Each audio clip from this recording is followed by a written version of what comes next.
কি হয়েছিল ঘটনা? ঘটনাটা হলো 102 তারা কল করেছিল।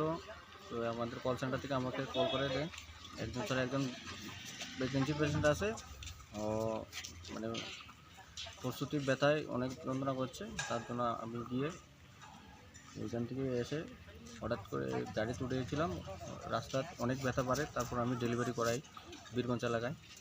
আচ্ছা, এই যে এটা কি 102? 102 আপনি নিজেই করাইছেন? আমি নিজে করাই।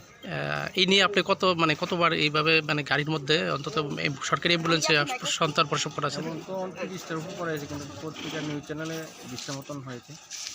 আপনার নাম কি? মনোজ দাসগুপ্ত। আপনি কোন স্বাস্থ্যকেন্দ্রের আন্ডারে আছেন? আমি অকনমপুর সাব ডিভিশন হসপিটালে আছি। আপনি কি অ্যাম্বুলেন্সের 102 এর একদম 2 এর ইএমটি স্টাফ, মানে ইমার্জেন্সি মেডিকেল টেকনিশিয়ান।